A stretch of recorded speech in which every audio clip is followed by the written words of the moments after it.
Bonjour, nous allons aborder aujourd'hui les techniques de diffusion de lumière pour l'étude et la caractérisation de composés biothérapeutiques. Nous verrons la première partie sur un webinaire qui en comprend deux. La diffusion de lumière est en fait indispensable à toutes les étapes. Pour le drug discovery, notamment pour améliorer les propriétés moléculaires, grâce à la détermination possible de masse molaire, la mise en évidence d'agrégats irréversibles, donc faisabilité, contrôle qualité, efficacité, immunogénicité. On verra aussi comment on peut mettre en évidence une pégylation, glycosylation, que ce soit pour le criblage des conditions de formulation, notamment par la mise en évidence d'auto-associations réversibles ou d'interactions de macromolécules et excipients,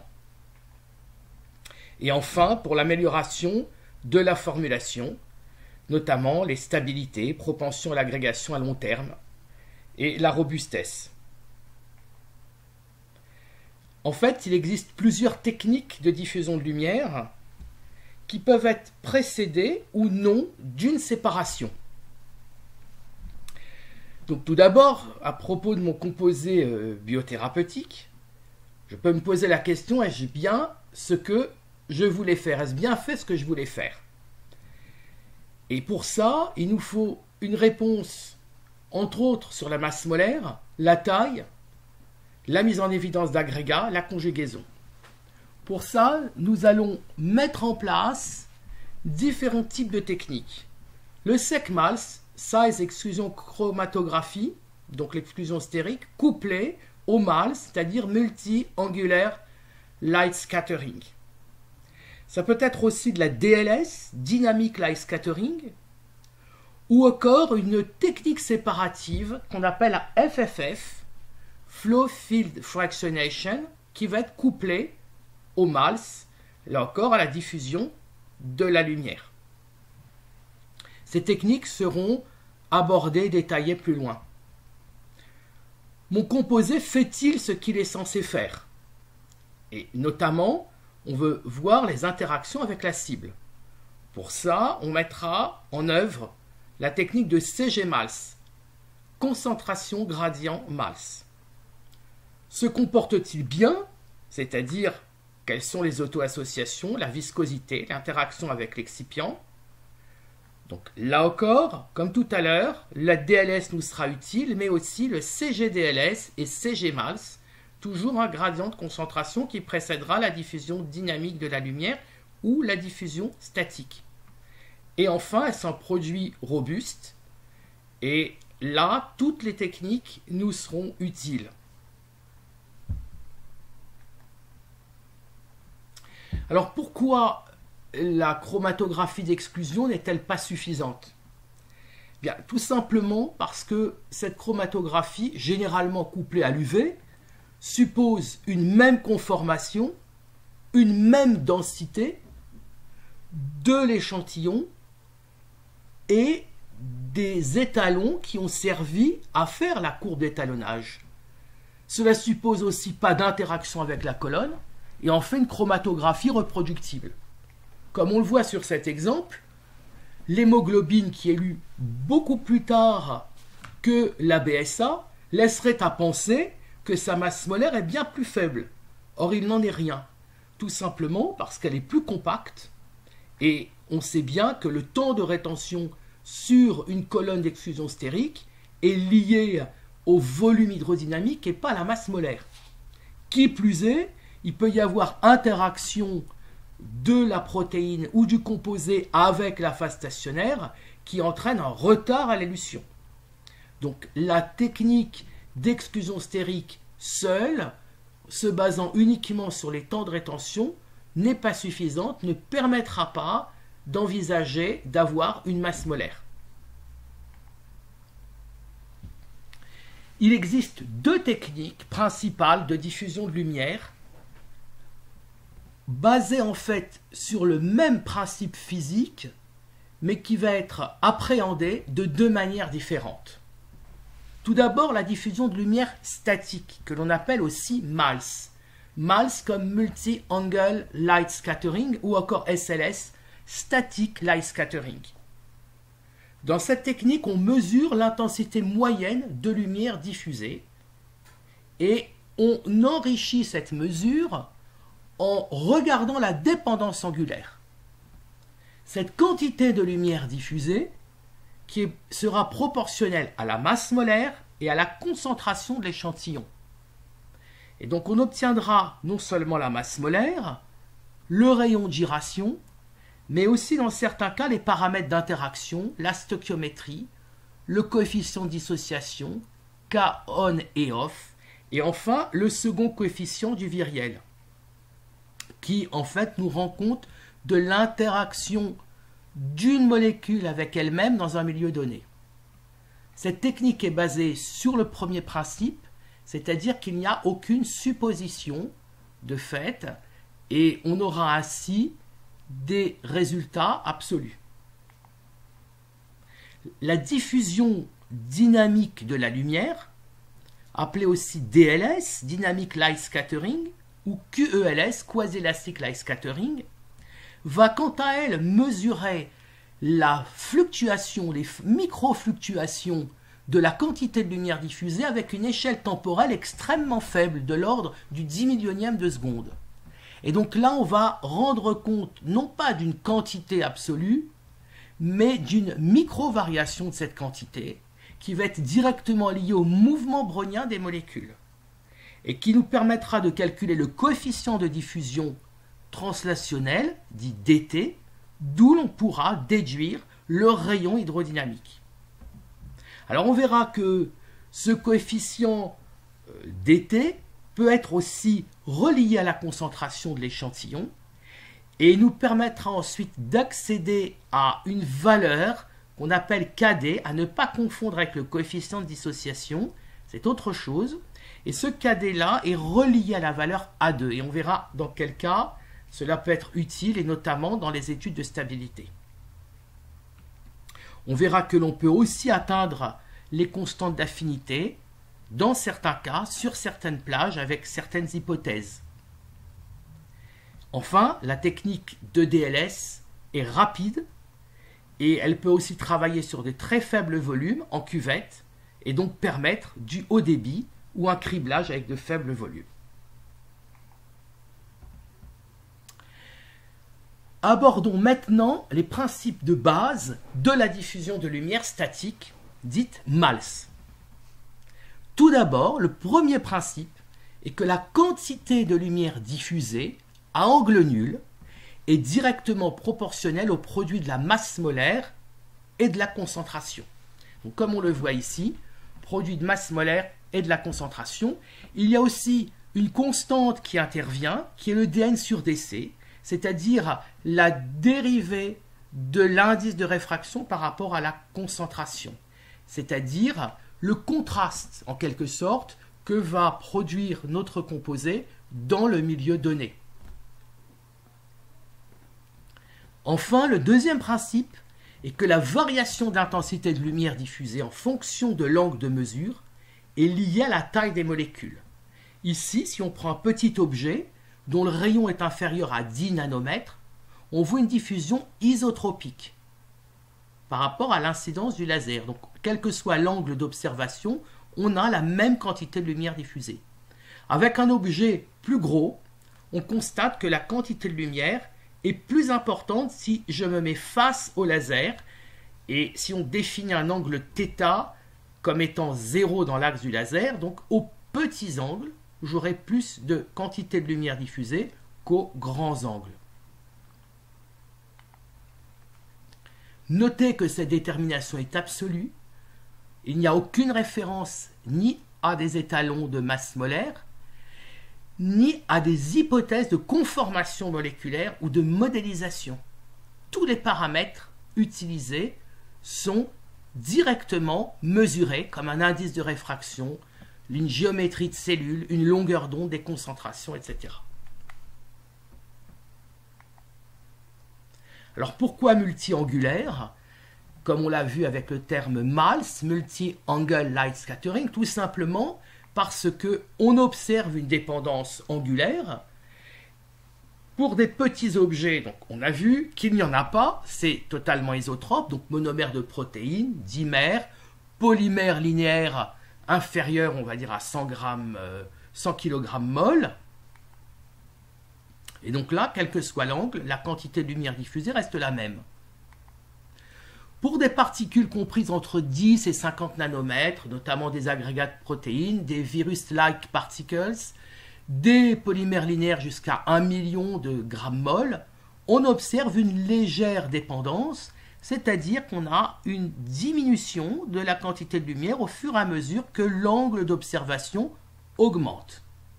Enfin, pour des particules de taille plus importante, entre 50 et 500 nanomètres, liposomes, exosomes, polymères linéaires entre 1 million et 1 milliard de grammes mol, on a une chute drastique de la quantité de lumière lorsque l'angle d'observation augmente.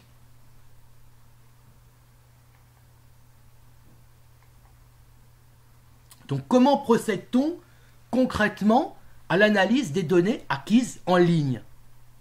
Eh bien pour ce faire, on va tracer ce qu'on appelle le graphique de Gans de Baye, qui va représenter la quantité de lumière, R de θ, ramenée à une concentration C et à une constante K étoile qui en fait contient le dn sur dc au carré qu'on avait vu tout à l'heure. Et sur l'autre axe, l'axe des X, on va représenter le sinus carré de θ sur 2, c'est-à-dire l'angle, les petits angles ici, les angles plus importants pour les abscisses plus élevées. Et ce, pour chaque tranche de données, c'est-à-dire sur chaque point de l'élution chromatographique. L'ordonnée à l'origine de ce graphique, c'est-à-dire l'extrapolation à angle nul, nous permettra d'obtenir l'information de masse molaire, et la pente nous permettra d'obtenir le rayon de gyration. Nous expliquerons plus tard ce qu'est un rayon de gyration. Dans un premier temps, disons qu'il s'agit d'une taille. Alors, ce graphique présente un avantage très important, c'est d'être linéaire jusqu'à au moins des tailles de 100 nanomètres. Donc on voit ici concrètement comment cela se présente dans le logiciel. Ici on voit notre courbe, notre pic de concentration, donc réfractométrie ou UV, notre pic de diffusion de lumière, et sur une tranche donnée, qui est ici symbolisée par ce trait vertical bleu, on va tracer ce graphique de Gans de Baye, dont on voit ici l'équation, qui va nous donner le résultat de masse molaire et de rayon de gyration, en l'occurrence ici 379 800 grammes mol et 62 nanomètres, avec une précision qui est donnée par le fait qu'il y a plusieurs points qui permettent donc de faire une extrapolation au moindre carré et de donner un intervalle de confiance de la valeur. Idem pour le rayon de gyration. Donc sur chaque point de mon chromatogramme, je vais avoir les informations de masse molaire et de rayon de gyration. Comment maintenant va-t-on procéder concrètement pour faire cette mesure? Donc une configuration type d'un système chromatographique couplé MALS. Nous avons bien évidemment notre réservoir de solvant, un dégazeur en ligne, une pompe, un filtre en sortie de pompe. Donc je précise que le filtre est bien évidemment avant l'injecteur, donc l'échantillon ne rencontre pas le filtre. Ce filtre est utile pour éviter que des particules viennent contaminer le signal de diffusion de lumière, puisque les particules vont aussi diffuser la lumière. Un injecteur manuel ou automatique, un jeu de colonnes, un détecteur UV, la diffusion de lumière multiangulaire et enfin un réfractomètre. Et le tout est traité par un ordinateur qui récupère les datas. Alors, on remarque que le détecteur de concentration est indispensable parce que la diffusion de lumière étant proportionnelle à la masse molaire, à la concentration, il nous faut connaître la concentration de l'échantillon en ligne. Cela ne veut pas dire qu'on doit connaître la concentration de notre échantillon dans le flacon. Simplement, en ligne, cette concentration doit être mesurée. Donc, on le fait généralement avec un UV ou un réfractomètre. On préfère de loin le réfractomètre pour une raison toute simple, c'est que le coefficient de réponse du réfractomètre, qui est le dN sur dC, va être quasiment le même pour toutes les protéines. Alors qu'en UV, ce coefficient de réponse, qui en l'occurrence est l'extinction, le facteur d'extinction epsilon, va être très variable d'une protéine à l'autre. C'est la raison pour laquelle, dans l'immense majorité des cas, un détecteur réfractométrique est présent dans le système. La géométrie de la cellule MALS, eh bien, le principe est là. On a une cellule à circulation, le laser qui passe et l'éluant chromatographique qui passe dans le même sens que le laser dans une cellule quartz. La diffusion est mesurée ensuite par tout un ensemble de diodes. Donc on voit ici comment le schéma de principe, comment se présente la cellule avec des manifolds métalliques et une pièce de quartz, ici. L'entrée et la sortie du liquide, et ici le passage du laser. Et là, toute la tête, tout le banc optique de l'appareillage.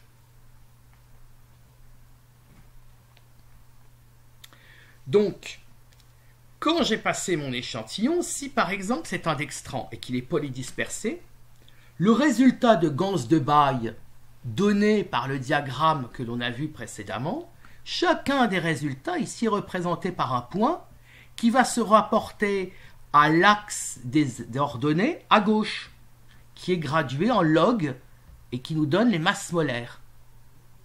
Alors que le tracé ici, que ce soit de la diffusion de lumière dont on a choisi un angle arbitrairement, mais disons par exemple 90 degrés, et la réfractométrie est une échelle purement relative qui se rapporterait par exemple ici en ordonnée à droite, mais pour lesquelles on n'a pas besoin d'avoir une graduation.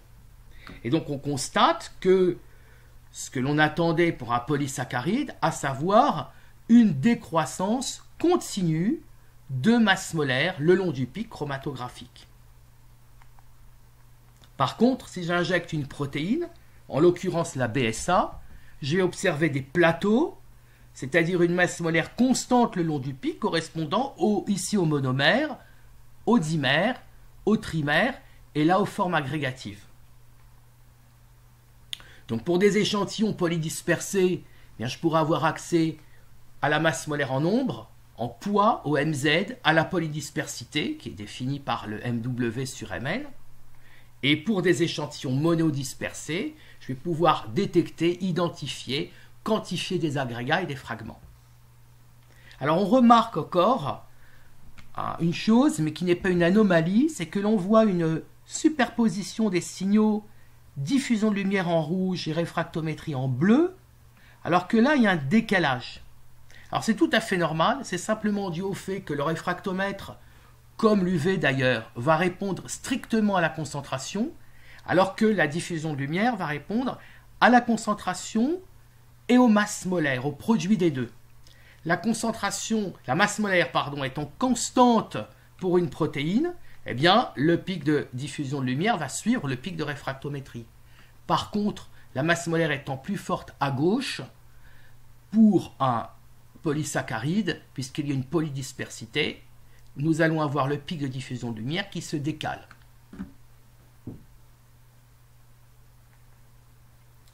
Alors, quelques exemples. Tout d'abord, voir que la plage très large de masse molaire et de rayons mesurés par cette technique, on voit ici de l'apoferritine à 450 000 grammes-mol, son dimère, son trimère et tout un ensemble d'oligomères et d'agrégats. Ici, donc, vous voyez qu'il monte quand même à plus de 10 millions de grammes-mol. Pour l'hémoglobuline M, bien, là encore, on a une masse molaire ici du monomère, du dimère Et là encore, des formes agrégatives qui montent à des valeurs très élevées. La sensibilité de cette technique, eh bien, on a vu qu'il y a une proportionnalité à la masse molaire, donc une petite masse molaire voudra dire une moins bonne sensibilité. Néanmoins, on voit que pour une masse molaire de 10 000 grammes mol, eh bien, malgré le fait qu'on injecte 10 microgrammes, pour une masse molaire relativement faible, nous donne un très bon signal et une très belle qualité de signal.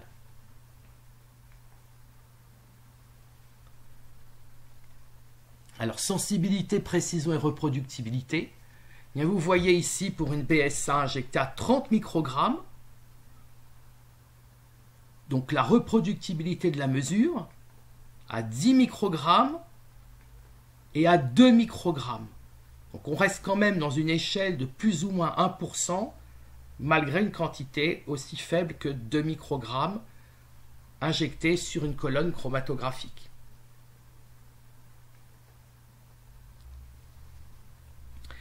On peut le représenter ici autrement. On a la concentration au sommet du pic d'élution, et là on voit les quantités injectées de 100, 20, 2 ou 0,2 microgrammes. Et vous voyez ici un écart type ici inférieur à 2%. Alors là maintenant on va aborder une des applications assez classiques du couplage sec-mal. Ce sont les interactions protéine-protéine. Donc on a ici une purification d'une protéine recombinante et on procède à une analyse sec-Mals. Donc vous avez le complexe non covalent rotamase-protéine que l'on voit ici, le pic 1, la protéine recombinante libre et la rotamase libre. Donc ce qui est intéressant, c'est que l'on valide tout de suite et on identifie tout de suite les pics grâce à leur masse molaire absolue qui est mesurée en ligne dans le milieu éluant donné grâce à la diffusion de lumière.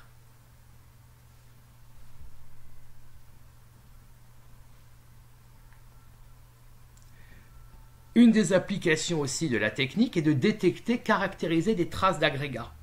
Donc on a zoomé les pieds de pic ici, en bleu la trace de la concentration, en rouge la diffusion de lumière.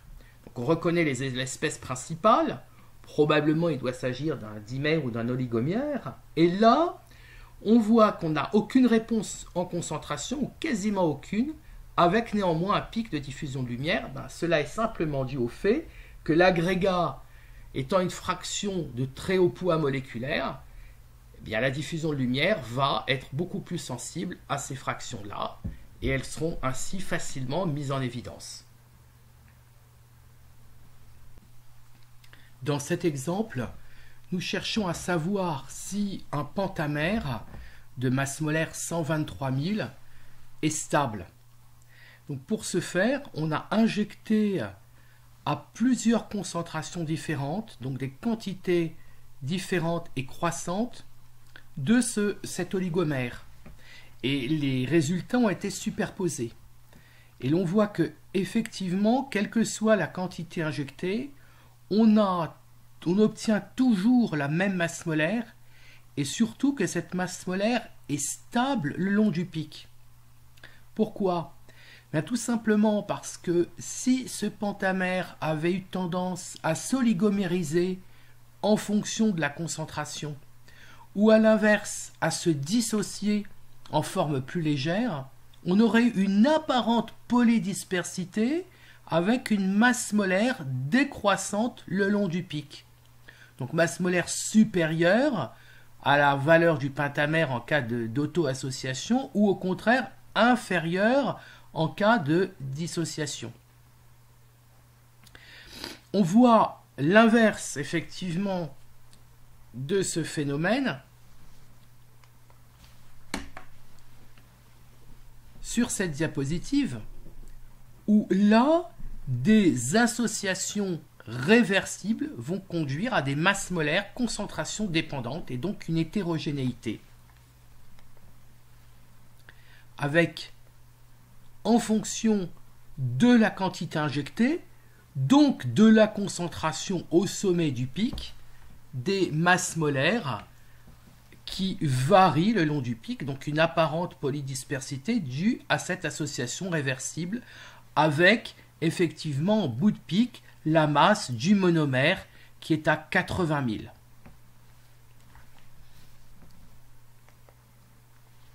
On peut aussi utiliser la technique de diffusion de lumière Mals en sortie d'exclusion stérique pour déterminer une contribution d'un modifiant, en l'occurrence ici une pégylation, d'une protéine. Pour ce faire, il faut non seulement utiliser une diffusion de lumière, mais un UV ainsi qu'un réfractomètre. Pourquoi ? Bien parce que la contribution aux signaux UV de la protéine et de la pégylation ne seront pas les mêmes, sachant que le PEG va répondre quasiment pas à 280 nanomètres. Et donc on pourra obtenir la masse molaire totale du composé, la masse molaire de la protéine, ainsi que la masse molaire du PEG.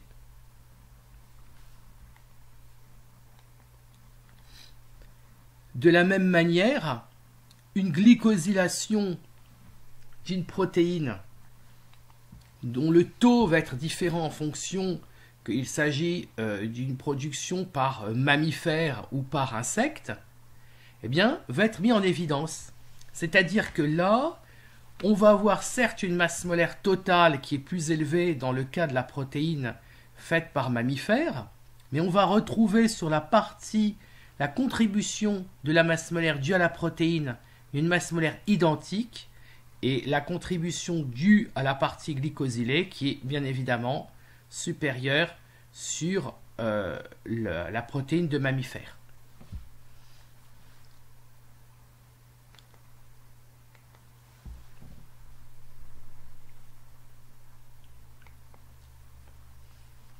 Encore un autre type d'application, une modification intentionnelle, donc en l'occurrence un conjugué anticorps principe actif. Donc bien évidemment, le principe actif représente une masse très faible au regard de celle de l'anticorps, mais suffisante pour être quand même observer une différence entre la masse molaire totale du complexe, la masse molaire de l'anticorps et la masse molaire du principe actif conjugué. Et donc ensuite, on constate par exemple sur la population rouge qu'on a 12 600 grammes mol de principe actif, ce qui correspond à peu près à 10 unités, et puis 8000 sur le bleu.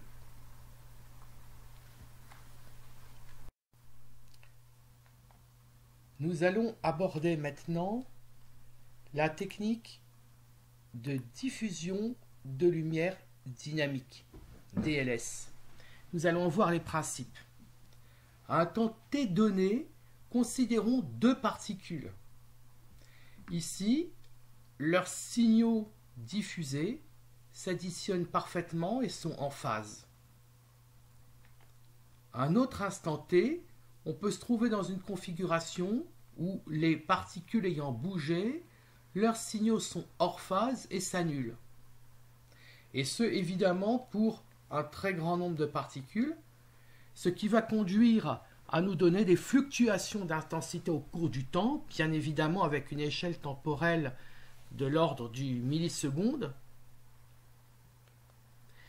Et donc ces fluctuations d'intensité peuvent être interprétées en faisant une opération mathématique de la fonction sur elle-même, plus précisément une transformée inverse de Laplace, qui va aboutir à une fonction dite d'autocorrélation qui fait intervenir le temps ici, qui n'est plus le même temps que sur ce graphique-là, qui est simplement un temps de déphasage mathématique qui a été utilisé dans la transformée. Et cette décroissance va effectivement être reliée directement au coefficient de diffusion translationnelle. Alors une remarque, quand on parle de coefficient de diffusion translationnelle, c'est bien le même mot diffusion qui est utilisé dans le terme diffusion de lumière, mais là il s'agit simplement de la diffusion du plus concentré vers le moins concentré, c'est-à-dire dû au mouvement brownien. Donc attention à ce faux ami. Et ce coefficient de diffusion transstationnelle dt nous permettra, grâce à la relation de Stokes-Einstein, d'obtenir le rayon hydrodynamique. Alors ce qui peut être intéressant, nous avons couplé la SEC au MALS, il peut être intéressant maintenant de coupler la SEC à la DLS. Donc pour ce faire, à l'intérieur d'un appareil MALS, on va installer un photocorrélateur qui va être relié avec une fibre optique à l'un des angles ici présents sur la tête de lecture qui est une cellule à circulation et qui servait déjà à la mesure MALS. Et dans ce cas, on va obtenir donc la courbe d'autocorrélation qui nous permettra de calculer le rayon hydrodynamique, et ce, en chacune des tranches du chromatogramme.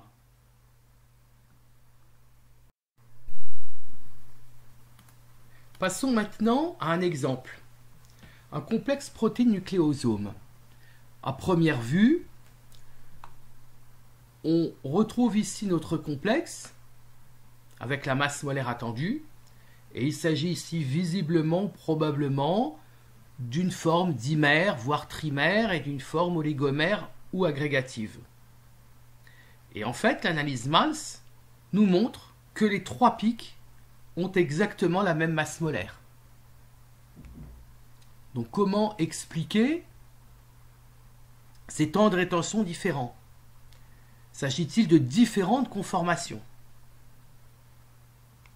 Le couplage SEC-DLS va nous permettre de voir qu'effectivement il s'agit de différentes conformations, puisqu'on trouve 8,6 nanomètres pour le pic principal et 12 nanomètres pour cette population.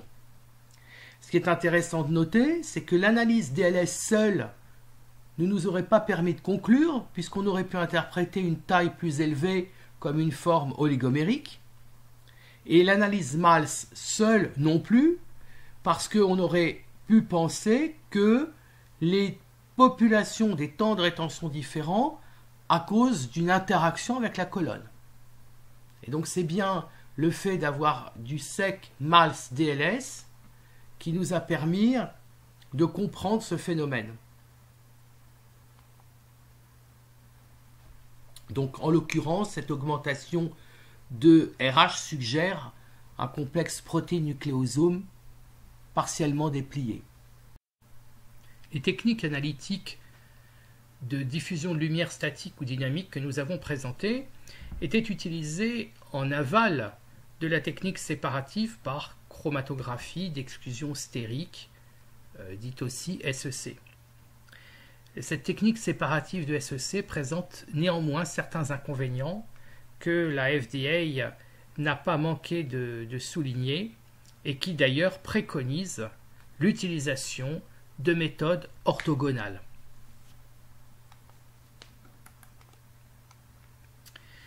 Cette technique séparative qui peut permettre d'être utilisée conjointement ou parallèlement à la SEC existe, elle s'appelle la séparation par Asymmetrical Flow FFF, plus précisément Asymmetrical Flow Field Flow Fractionation, que l'on peut noter AFFFF ou A4F.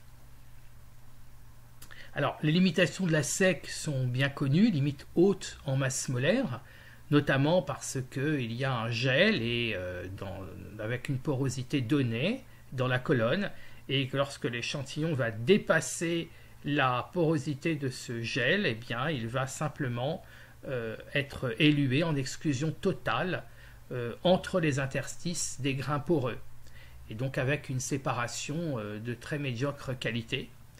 La possibilité de cisailler ces fractions de haute masse molaire les agrégats de grande taille qui peuvent être parfois retenus totalement ou partiellement sur la colonne, et enfin l'interaction de notre échantillon avec la phase stationnaire qui peut arriver dans certains cas. Les avantages de l'A4F vont être une très large gamme de séparation, jusqu'à quasiment 1 micron, ce qui est quand même représente des objets de très grande taille, les forces de cisaillement réduites et pas d'interaction avec la phase stationnaire, bien évidemment. On notera aussi une séparation possible non seulement d'agrégats, mais aussi de vésicules et même d'émulsions. Alors le principe de séparation en FFF, l'on pourrait traduire aussi en français par fractionnement flux-force, consiste en un canal d'épaisseur de l'ordre de 0,35 mm, un canal plat avec une entrée et une sortie fluidique, pour l'instant comme sur une colonne. On notera aussi la présence d'une entrée particulière pour l'arrivée de l'échantillon. Et dans ce canal, on va appliquer un champ de force orthogonal à l'écoulement du fluide. Et c'est ce champ de force qui va être responsable de la séparation, car il va venir entrer en concurrence avec le mouvement brownien des entités à séparer. Or, ce mouvement brownien va être plus élevé pour les particules de petite taille que pour les particules de grande taille. Et l'écoulement du fluide étant parabolique, eh bien, en fonction du fait que les particules de grande taille vont être beaucoup plus soumises au flux à la force orthogonale, vont ensuite se retrouver dans des profils de vitesse plus faibles et élués, donc plus tard. Alors, le champ appliqué peut être de plusieurs natures, mais nous présenterons aujourd'hui uniquement un champ appliqué de nature fluidique. Donc, comment fait-on pour appliquer un champ fluidique orthogonal ? Eh bien, il suffit que le fond du canal soit poreux, ici avec un frité. On le recouvre d'une membrane semi-perméable. Alors, la membrane n'a aucun rôle séparatif, mais elle évite que l'échantillon, évidemment, ne s'échappe par le frité et aille vers la poubelle. Donc, ce champ fluidique, pour le faire, eh bien, on organise une fuite par le dessous du canal. Et donc cette fuite par le dessous du canal équivaut à appliquer un flux orthogonal au canal. Alors concrètement, ça se présente comment? On voit ici un canal séparatif avec son entrée et sa sortie. Dans un premier temps, on voit ce que l'on préparait, si vous voulez, le canal à l'injection d'échantillons en faisant entrer du liquide non seulement par l'entrée, par la sortie, et en organisant une fuite ici en jaune par le dessous. Donc ce qu'on voit, le liquide en dessous de la membrane, ici en jaune. Alors la sortie va représenter 80 à 90% du flux total. Pourquoi? Eh bien tout simplement parce que ensuite va être injecté l'échantillon, et le fait d'avoir une fluidique par la sortie et par l'entrée va le confiner ici, proche de l'endroit où il a été injecté, et l'empêcher de s'étaler le long du canal. Alors on maintient cet état pendant quelques minutes. Et donc on voit ici ce qui va se passer dans les 10 microns le plus proche de la membrane, zone sur laquelle va être confiné l'échantillon. Donc durant les quelques minutes de ce flux croisé maintenu sur l'échantillon, va s'organiser un tri à cause du fait que le mouvement brownien va venir entrer en compétition avec cette force, et le mouvement brownien des particules plus petites étant plus intense, eh bien on voit que les particules les plus grosses sont beaucoup plus proches, ce qu'on appelle du mur d'accumulation, ici en l'occurrence de la membrane. Ensuite, on va rétablir un flux classique avec l'entrée, un flux d'entrée par l'entrée, de sortie par la sortie, tout en maintenant la fuite par le dessous qui nous permet de maintenir cette fameuse force orthogonale. Et donc, la fluidique étant rétablie, le profil des vitesses étant parabolique, on va bien avoir une séparation. Alors on notera qu'on a une séparation d'un ordre inverse à celui observé en SEC, c'est-à-dire que les plus petites tailles vont éluer les premières. Ce principe peut aussi être effectué dans une fibre creuse qui consiste, au lieu d'avoir simplement le flux croisé qui passe au travers d'une membrane au fond du canal, eh bien on a une fibre et on a donc une entrée, pareil, une sortie avec un faisceau de fibres à l'intérieur d'un portoir. Et ici, la fuite qui est organisée, qui va permettre au liquide de passer au travers de la fibre et de créer donc un flux croisé radial. Alors là, l'intérêt d'une fibre creuse, c'est d'utiliser encore moins d'échantillons, notamment dans le domaine biologique, avec des quantités injectées qui vont être inférieures au microgramme. Alors, la fibre creuse va s'appeler Hollow Fiber Flow FFF. Donc, on rajoute encore un F et on va se retrouver avec HF5.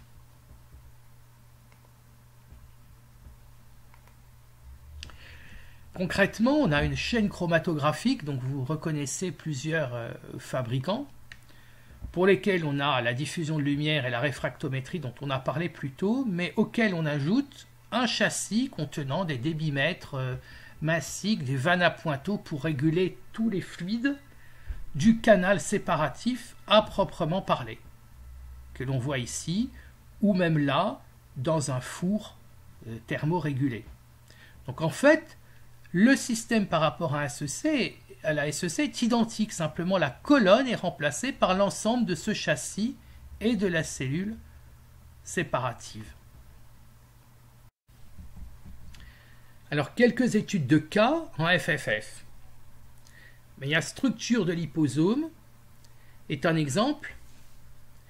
Ici, on voit que l'on a deux répartitions de rayons de gyration qui ont été calculés par Mals. Donc la technique FFF est couplée avec une technique Mals en aval. Et on a ici un exemple de liposome plein et de liposome vide. Et si on utilise conjointement aussi la technique de diffusion de lumière dynamique qui nous donne le rayon hydrodynamique, on arrive à tracer ici le rayon de gyration calculé par Mals en fonction du rayon hydrodynamique calculé par DLS. Et on voit qu'il y a une dépendance entre les deux, ce qui est logique, puisque le rayon hydrodynamique va croître avec le rayon de gyration. Mais ce qui est intéressant, c'est que la pente ici, le ratio Rg sur RH, n'est pas le même pour un liposome vide que pour un liposome plein. Alors on va essayer de comprendre pourquoi. Donc on rappelle ce qu'est un rayon de gyration. Donc un rayon de gyration, c'est la pondération massique de chacune des distances par rapport au centre de gravité. Donc pondération massique, c'est-à-dire on pondère chacune des distances par la masse qui se trouve à cette distance. Donc ça se revient à faire ici la somme de toutes les distances RI pondérées par la masse M et divisée par la somme des pondérants, donc le sigma des MI qui donnerait tout simplement grand M, la masse molaire. Ce qui veut dire que on n'obtient pas le même rayon de gyration pour une sphère creuse et pour une sphère pleine, même si ces deux sphères ont le même rayon géométrique petit a, tout simplement parce que la répartition des masses n'est pas la même dans la sphère creuse que dans la sphère pleine. Alors dans la sphère creuse, c'est facile à calculer, il n'y a que la distance petit a qu'il va entrer en ligne de compte dans le calcul, toutes les autres distances comptant comme 0 puisqu'il n'y a pas de masse. Donc on va trouver forcément un rayon de gyration égal à A.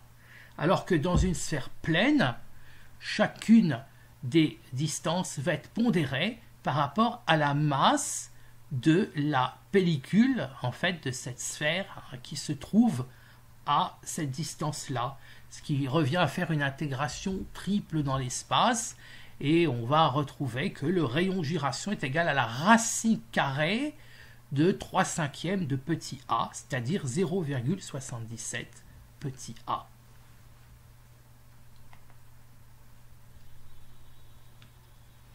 D'où on retrouve ici notre ratio RG/RH 1 pour un liposome vide et RG sur RH 0,77 pour un liposome plein.